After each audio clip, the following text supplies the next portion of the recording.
Xin chào các bạn. Sau đây mình sẽ hướng dẫn các bạn thổi một bài sáo dân ca Mông.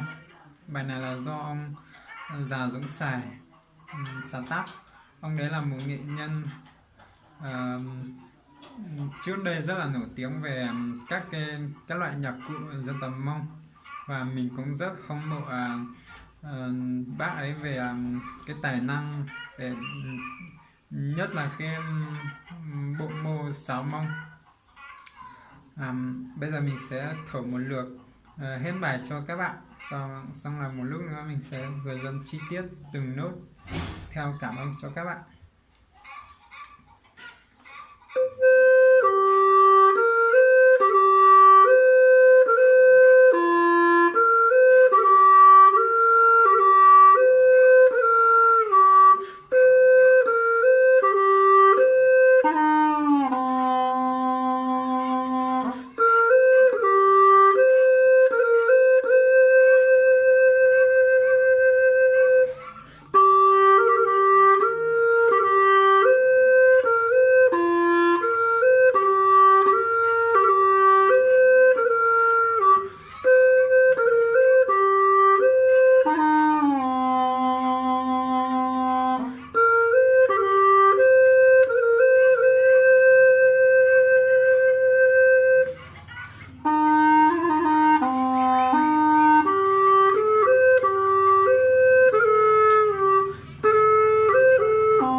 Ngay sau đây thì mình sẽ hướng dẫn các bạn thổi từng đoạn một đi. Đoạn một là bây giờ chúng ta sẽ bắt đầu từ thổi tập từ đoạn một đi. Đoạn một là tính ra là nó có hai câu, trong bài sáo đấy là nó có hai câu, nhưng mà trong cảm âm là mình viết là nó thành 4 câu. Thì chúng ta sẽ thổi tập hết một câu ra một lần. Rồi mình sẽ thổi từ câu đầu đi. Câu đầu là do so si do so do do fa si do so si so do si so.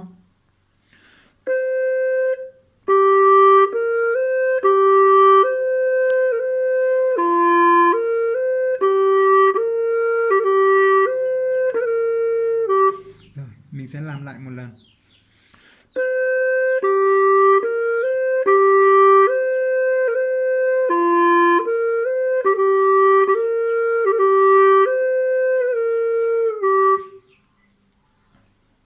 Bây giờ là câu thứ hai. Câu thứ hai nhưng mà trong cảm âm là câu thứ 3 rồi. Do si do so do mi do si do so do si do do.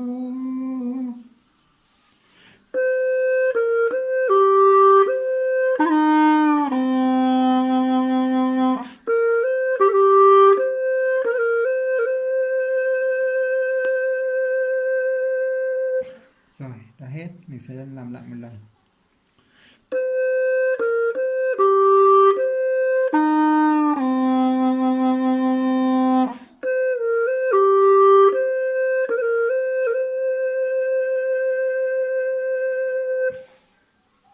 Rồi, mình sẽ thổi hết đoạn.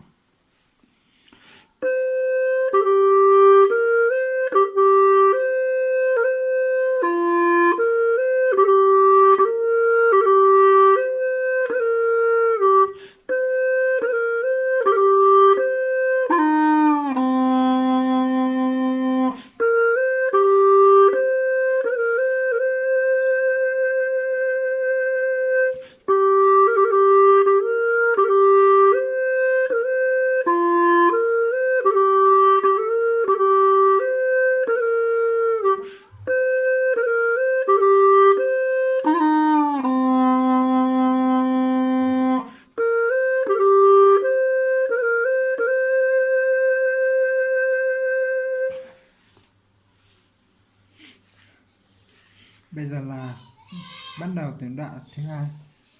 Đoạn thứ hai là sẽ câu thứ nhất là mi mi mi do mi so la do la so. Đến là cái lá so là luyến.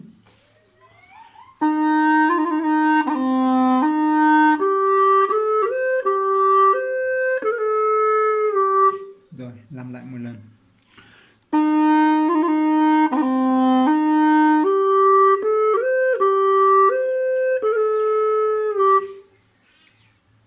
Rồi đã hết. Rồi bây giờ bắt đầu câu thứ hai của đoạn ha. La do mi re do so la do.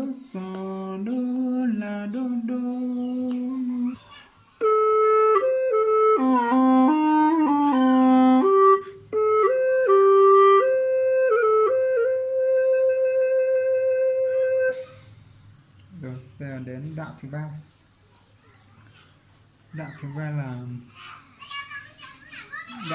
là nó dạng như là đoạn điệp khúc của bài hát chẳng hạn, nó sẽ nhanh hơn. Fa fa si si fa so fa do.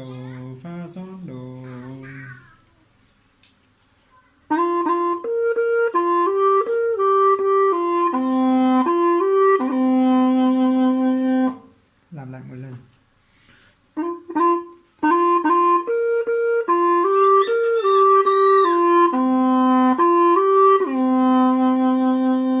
Rồi đến câu thứ hai. Câu thứ hai là fa so si so fa do si do.